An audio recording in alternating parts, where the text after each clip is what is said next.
নমস্কার বন্ধুরা, আমি রাজীব দত্ত। রাজীব দত্ত ব্লগে আপনাদের স্বাগত। আর রাজীব দত্ত ব্লগ মানে হচ্ছে অন্যায়ের বিরুদ্ধে প্রতিবাদ, অন্যায়ের বিরুদ্ধে লড়াই। যে বিষয়টা আপনাদের সামনে এখন তুলে ধরতে চাই, যে জানেন যে ডিএ অর্থাৎ আমাদের রাজ্যের সরকারি কর্মচারীদের যে মহার্ঘ ভাতার ডিএ, সেই নিয়ে সুপ্রিম কোর্টে মামলা চলছে। ইতিমধ্যেই সুপ্রিম কোর্টে হিয়ারিং শেষ হয়েছে, কিন্তু জাজমেন্ট হয়নি, অর্থাৎ রায়দান স্থগিত রাখা হয়েছে। এখনো পর্যন্ত সুপ্রিম কোর্ট রায় দেয়নি, যেটা 8ই সেপ্টেম্বর রায় শুনানির পর রায়দান স্থগিত রাখা হয়েছে। এবং যারা মামলাকারী ছিল অর্থাৎ রাজ্য সরকার, যারা মামলা করেছেন সরকারি কর্মচারী সহ সকলের কাছে কিন্তু লিখিতভাবে যদি কোনো বক্তব্য থাকে সেটা চাওয়া হয়েছে। সুপ্রিম কোর্ট সেই বক্তব্য চেয়েছে।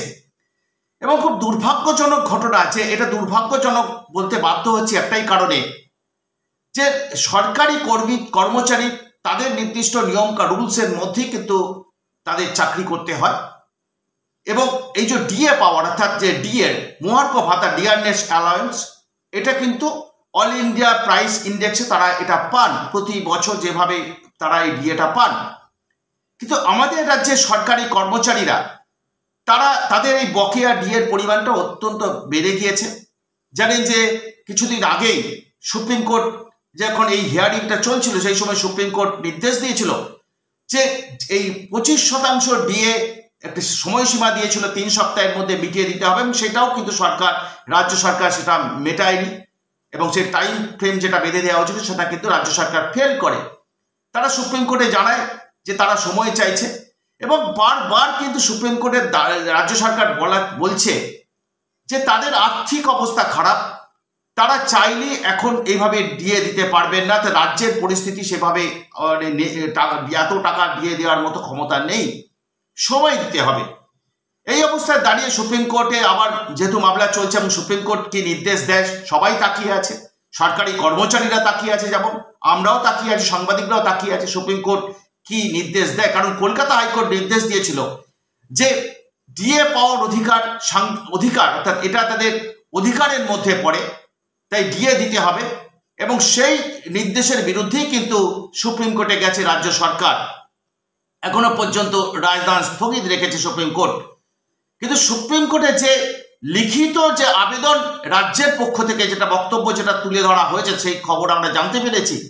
এবং সেখানে পরিষ্কার লিখে দেওয়া হয়েছে যে রাজ্য সরকার মনে করলে, অর্থাৎ সংবিধানের যে 309 ধারা, সেই ধারা উল্লেখ করে বলা হয়েছে যে প্রত্যেকটা রাজ্য তাদের ক্ষমতা রয়েছে তাদের কর্মচারীদের দিয়ে বেতন বা অন্যান্য ভাতা সেটা ঠিক করার, অর্থাৎ যে কেন্দ্রীয় হারে দিয়ে দিতে হবে সেরকম কোথাও নেই, এটা হতে পারে না, এমনটাই কিন্তু রাজ্য সরকার আবার তুলে ধরেছে। অর্থাৎ রাজ্য সরকার যে কোনোভাবে সরকারি কর্মচারীদের এই বকেয়া ডিএ সেটাকে আটকাতে বদ্ধপরিকর। এবং সেক্ষেত্রে তারা 12টি রাজ্যের যে লিখিত যে বক্তব্য তারা পেশ করেছে, সেখানে লিখিতভাবে তারা বলেছে 12টি রাজ্যের কথা তারা তুলে ধরেছে। 12টি রাজ্যের মধ্যে রয়েছে কেরালা রয়েছে, ছত্তিশগড় রয়েছে, হিমাচল প্রদেশ রয়েছে, কর্ণাটক রয়েছে, সিকিম রয়েছে, মণিপুর রয়েছে, মহারাষ্ট্র রয়েছে, মেঘালয় রয়েছে, ত্রিপুরা রয়েছে, নাগাল্যান্ড রয়েছে, তেলেঙ্গানা রয়েছে। এরকম 12টি রাজ্যের কথা তুলে ধরেছে যে তাদের বক্তব্য যে এই 12টি রাজ্যে কিন্তু কেন্দ্রীয় হারে দিয়ে দেওয়া হয় এবং তার মধ্যে দিয়ে দেওয়া হয় না। এর মধ্যে আবার কয়েকটি রাজ্য কিন্তু অবিজেপি শাসিত রাজ্য। অর্থাৎ তারা বারবার সুপ্রিম কোর্টে দেশের সর্বোচ্চ আদালতকে বোঝানোর চেষ্টা করছে যে ডিএ দেওয়া তাদের স্বেচ্ছা, রাজ্য সরকার মনে করলে তারা সেই ডিএটা দেবে, অর্থাৎ তারা যদি মনে না করে দিয়ে দেবে না। এটাই মুখ্যমন্ত্রী কিন্তু বারবার তিনিও বলেছেন রাজ্যের উপর নির্ভর করে ডিএটা। কিন্তু তাই কি, যখন অন্য রাজ্যগুলো ডিএ দিচ্ছে, আমাদের নিয়ম হচ্ছে কেন্দ্রীয় হারে যখন ডিএ, কেন্দ্র সরকার যখন ডিএ বাড়ায় তার কেন্দ্রীয় সরকারি কর্মচারীদের, তখন কিন্তু অন্যান্য রাজ্যগুলো সেই অনুপাতে ডিএ বাড়ায়।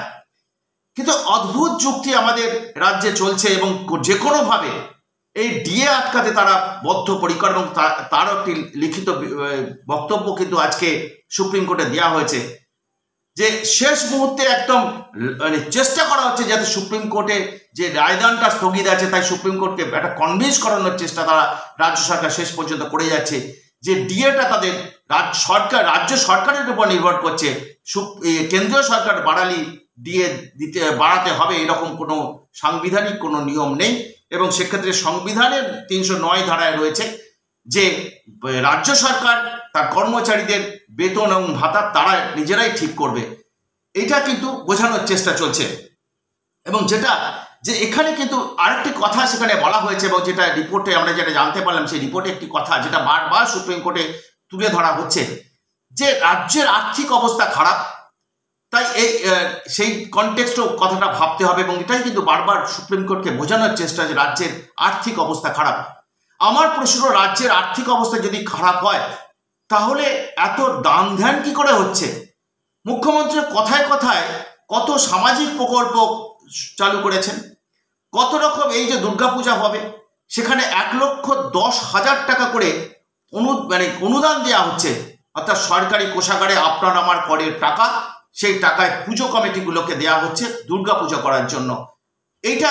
এটা কিন্তু দিতে তার টাকার অভাব হচ্ছে না। আর যখন সরকারি কর্মচারীদের বেতন এবং বেতনের পাশাপাশি তাদের ডিএ দিতে, তখন তার সরকারের টাকার অভাব হচ্ছে। এটাই খুব অদ্ভুত লাগছে যে এই সরকার কিন্তু একটা জিনিস বুঝে গিয়েছে। আমার মনে হয় যে এই সরকার একটা জিনিস বুঝে গেছে, যে এই সরকারি কর্মচারীদের ডিএ দিয়ে বা রাজ্যের উন্নয়ন করে, রাজ্যের শিল্পোন্নয়ন করে ভোট পাওয়া যাবে না।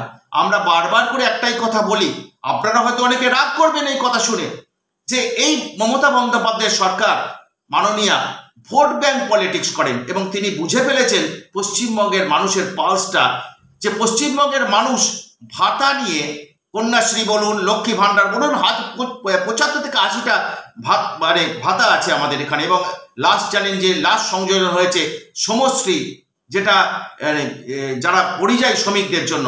অর্থাৎ এটা তিনি বুঝে গিয়েছেন যে এই রাজ্যকে ভাতাশ্রী রাজ্যে পরিণত হয়ে গিয়েছে অলরেডি। তাই মানুষকে কিছু টাকা দিলে, মাসে মাসে কিছু টাকা দিলে ভোটের অভাব হবে না, ভোটে জেতাটা ভোটে কেউ তাকে হারাতে পারবে না, এটা তিনি বুঝে নিয়েছেন। তাই নিকুচি করেছে আপনার এই উন্নয়ন, আর নিকুচি করেছে সরকারি কর্মচারীদের দিয়ে, এটা তিনি বুঝে ফেলেছেন। এবং বলতে দেখুন, আমি আবার বলি যে অনেকে এটা শুনে, বক্তব্য শুনে হয়তো রাগ করবেন, কিন্তু রাগ করার জায়গা নেই। আর যাই বলুন, এরকম তো দেখছি, আমরা উদাহরণগুলো দেখছি যে এই যে সরকারের সম্পদ তৈরি হচ্ছে কোথায় কোথায় সরকারের সম্পদ তৈরি হচ্ছে। যে স্কুল ছাত্রছাত্রীদের দেখবেন যে 11-12-এ সেখানে আপনার ল্যাপটপ আপনার ট্যাব দেওয়া হয়। তো এটা ট্যাব দেওয়া হবে কেন? এটা তারা ট্যাবের টাকাটা দেওয়া হচ্ছে, কেউ ট্যাবটা কিনছেন, কিনে আবার কেউ টাকাটা অন্য পারপাসে খরচ করে দিচ্ছেন। অর্থাৎ এটা কিন্তু যদি স্কুলের যদি সম্পদ বাড়ানোর জন্য ওই ট্যাবগুলো যদি স্কুলকে টাকাটা দেওয়া হতো, তারা যদি ট্যাবগুলোকে নিয়ে তাদের ছেলেদের কম্পিউটারগুলো শেখাতেন, তাহলে তো আরো ভালো হতো, স্কুলের সম্পদ তৈরি হতো। কোথাও যেন একটা এটা থেকেই বোঝা যায় যে ভোট ব্যাংক পলিটিক্সটা কিরকম। অর্থাৎ মাসে তাদের বছরে 10,000 টাকা করে দিয়ে দেওয়া হয়, জানেন এটা আপনারা জানেন অনেকে। তাই এই সরকার এই ভোট ব্যাংক পলিটিক্সের উপরই, ভোটের উপরই কিন্তু সব থেকে বেশি জোর দেয় আমার কিন্তু ধারণা এটাই। আমার শুধু নয়, যারা আপনারা নিশ্চয়ই বুঝতে পারছেন, কারণ সমস্ত যাদেরকে জিজ্ঞেস করবেন তারাই এই কথাটা বলবে যে এই সরকার সম্পত্তির সার্বিক রাজ্যের কথা ভাবেন বোধহয় কম। না হলে দেখবেন যে প্রতি বছর কোটি কোটি টাকা অর্থ ব্যয় করে, সরকারের কোষাগারের টাকা ব্যয় করে বেঙ্গল গ্লোবাল বিজনেস সামিট হয়। সেখানে দেশি বিদেশি শিল্পপতিদের আনা হয়, ঘটা করে 2-3 দিন ধরে সেখানে বিশাল কিছু মহাযজ্ঞ হয়। মুখ্যমন্ত্রী অনেক কথা বলেন, দেশি এবং যারা শিল্প প্রতিনিধি থাকেন এবং বিশেষ করে আমাদের রাজ্যে, তারা তো তেল দেওয়া অনেক কথা বলেন, কত ইনভেস্ট হচ্ছে সেটা বলেন। এবং আমরা এবছরও দেখেছি যে ইনভেস্টের কথা যখন বলা হয়েছে, তখন বেসরকারি বিশ্ববিদ্যালয়গুলোর আরো বেশি করে এখানে ইনভেস্ট করা হচ্ছে। আরে বেসরকারি বিশ্ববিদ্যালয়ে ইনভেস্ট করে লাভটা কি? যারা এখানে বেসরকারি বিশ্ববিদ্যালয়গুলো তৈরি হচ্ছে, তারা কি ছাত্রদের বিনা পয়সায় পড়ায়? তারা এখানে ইনকাম করার জন্য এসছে। অর্থাৎ সেভাবে ম্যানুফ্যাকচারিং ইন্ডাস্ট্রি হয় না আমাদের রাজ্যে, নেই। এবং বিজেপি এসে কয়েক লক্ষ, 4 লক্ষ 5 লক্ষ কোটি টাকার মৌ চুক্তি স্বাক্ষরের কথা বলা হয়। আলটিমেটলি কি হয় দেখেছেন যে 0.01% এখানে বিনিয়োগ হয়। অর্থাৎ এই ঘটা করে এটা হয়, একটা প্রচার তৈরি করা হয় যে আমাদের রাজ্যে শিল্প বিনিয়োগ, আপনার স্লোগানটাই থাকে ডেস্টিনেশন টু বেঙ্গল, কিন্তু আলটিমেটলি লাভ, রাজ্যের লাভ কিছু হয় না। কারণ যদি হতো, সরকার যদি শিল্প বান্ধব সরকার হতো, তাহলে আপনারা অনেকেই জানেন না হয়তো, যারা বিধানসভা যে সমস্ত খবর রাখেন তারা তো জানেন যে সরকার একটি যখন শিল্প ভাবমূর্তি তৈরি করার চেষ্টা করছে, সেই সময় সরকার একটি শিল্প বিরোধী সিদ্ধান্ত নিয়েছে। যে কি সিদ্ধান্ত? যে এই যে শিল্প বিনিয়োগ যারা করবেন, সেই বিনিয়োগকারীদের যাতে উৎসাহিত হয় আমাদের রাজ্যে বিনিয়োগ করতে, সেই জন্য ইনসেন্টিভস দেওয়ার একটা একটা প্রকল্প ছিল, একটা নীতি ছিল আমাদের। সেই নীতিটা বিধানসভায় পাশ করা হয়েছিল। এবং যদি কেউ এখানে ইনভেস্ট করে তাকে কি ছাড় দেওয়া হতো? করের ছাড় দেওয়া হতো, বিদ্যুতের ছাড় দেওয়া হতো, বিভিন্ন রকম তাকে আর্থিকভাবে সহযোগিতা করা হতো। অর্থাৎ তারা বিভিন্ন রকম বিনিয়োগ করতে, এখানে বিনিয়োগ করলে তারা ইনসেন্টিভসটা পেতেন। কিন্তু দুর্ভাগ্য 2025 সালের মে মাসে আমাদের এই রাজ্যের বিধানসভায় এই বিল এনে এই ইনসেন্টিভটা বন্ধ করে দেওয়া হয়েছে। তাহলে কি বলবেন এই সরকার শিল্প বান্ধব সরকার? যে সরকার নিজের ভাবমূর্তিকে বাড়ানোর জন্য যে রাজ্যে শিল্প বিনিয়োগ আসছে এবং সেখানে ঘটা করে বিজিবিএস করে, আর সেই সরকারই শিল্প বিরোধী সিদ্ধান্ত নিচ্ছে, শিল্পের জন্য যে ইনসেন্টিভস সেটাকে তারা বন্ধ করে দিচ্ছে, যেটা 1993 সালে জ্যোতি বসু সরকার, জ্যোতি বসু এটা শুরু করেছিলেন, যে এই রাজ্যে যাতে শিল্পপতিরা বিনিয়োগ করতে উৎসাহিত হয়, এবং সেটা লক্ষ্য রেখে কিন্তু তিনি এই স্কিমটা চালু করেছিলেন। কিন্তু দুর্ভাগ্য, সরকার দেখাচ্ছে যে আমরা শিল্প প্রচার করছে, কিন্তু ভেতরে ভেতরে যে সিদ্ধান্তগুলো হচ্ছে তাতে কেউ উৎসাহিত হচ্ছে না। কারণ আমাদের রাজ্যে তো শিল্প বিনিয়োগের পরিস্থিতি নেই, এটা তো অস্বীকার করে লাভ নেই। আমাদের রাজ্যে ল্যান্ড ব্যাংক পলিসি নেই, আমাদের রাজ্যে শিল্পের জন্য পরিকাঠামো দরকার, সেই পরিকাঠামো নেই। পরিকাঠামো সব থেকে বড় হচ্ছে রাস্তাঘাট, অর্থাৎ সড়ক যোগাযোগ এবং রেলের উন্নয়ন, রেলের পরিকাঠামো তৈরি করা হচ্ছে, কিন্তু সেখানেও সরকারের বাধা। রেল মন্ত্রক বারবার, তাদের রেলমন্ত্রী নিজে বলছেন, এবং আমাদের রাজ্যে যিনি মন্ত্রী আছেন ডক্টর সুকান্ত মজুমদার, তিনি বারবার বলছেন যে রেলের যে সমস্ত প্রজেক্ট হচ্ছে, এখানে অনেক প্রজেক্ট আটকে আছে জমি জটের ফলে, রাজ্য সরকারের সহযোগিতা না করার ফলে। অর্থাৎ জমি অধিগ্রহণ করতে এই সরকারের একটা আপত্তি রয়েছে, এবং তার কারণেই রেলের যে পরিকাঠামো সেটাকে বাড়ানো যাচ্ছে না। অর্থাৎ এইরকম একটা অবস্থায় দাঁড়িয়ে কি করে বলতে পারেন যে এইখানে বিনিয়োগ হচ্ছে, এখানে বিনিয়োগ হবে? অর্থাৎ সরকার, আমি যেটা প্রথম থেকে শুরু করেছিলাম, যে কেন সরকার ডিএ দেবে না, অর্থাৎ সরকার বুঝে গেছে যে এই কিছু সরকারি কর্মচারীকে ডিএ দিয়ে লাভ নেই। এই সরকারি কর্মচারী যদি সাধারণ পশ্চিমবঙ্গবাসীর সঙ্গে তুলনা করেন তাহলে সংখ্যাটা খুব কম। অর্থাৎ সেক্ষেত্রে যদি সমগ্র পশ্চিমবঙ্গবাসীকে যদি একটা ভাতা দেওয়া যায়, সুবিধে দেওয়া যায়, আর্থিক সুবিধে, এবং সেটাই চালু করেছে। যেমন কন্যাশ্রী সকলে পায়, এখন তো কলেজ লেভেল, বিশ্ববিদ্যালয় লেভেলেও কন্যাশ্রী পায়, এবং লক্ষ্মীর ভাণ্ডার সকলে পান। যিনি ধনী পরিবারের মহিলা তিনিও লক্ষ্মী ভাণ্ডারের জন্য পাচ্ছেন, এবং যিনি গরিব তিনিও পাচ্ছেন। অর্থাৎ এই সরকার বুঝে গিয়েছে ওইসব আপনার দিয়ে বা উন্নয়ন করে বা শিল্প উন্নয়ন করে লাভ নেই। ভোটে জিততে গেলে দরকার সরকারের কোষাগার থেকে ভাতা দেওয়া, সাধারণ মানুষকে সকলকে ভাতা দেওয়া এবং অনুদান দেওয়া। তাই সরকার আবার নিজেরা সুপ্রিম কোর্টে গিয়ে দাবি করেছে যে এই ডিএটা আটকানোর জন্য কোনোভাবে এখনো সুপ্রিম কোর্টকে বোঝানোর চেষ্টা করছে যে ডিএটা যাতে কোনোভাবে আটকানো যায়। অর্থাৎ ডিএ, কারণ সরকার আমাদের রাজ্যের সরকারি কর্মচারীদের বকেয়া ডিএটা অনেক বেশি, অনেক পরিমাণ বেড়ে গেছে। এখন তো প্রায় 52-54% বেড়ে বোধহয় এরকম বাকি আছে, আমি যেটুকু মনে হচ্ছে। এটাই শতাংশটা এদিক ওদিক হবে, কিন্তু এটা আমাদের রাজ্যই তো ডিএ বাকি আছে, ত্রিপুরায় কিছুটা বাকি আছে। ত্রিপুরার সরকার, তারা তো মুখ্যমন্ত্রী বলিয়েছেন তারা ডিএটা দিয়ে দেবেন।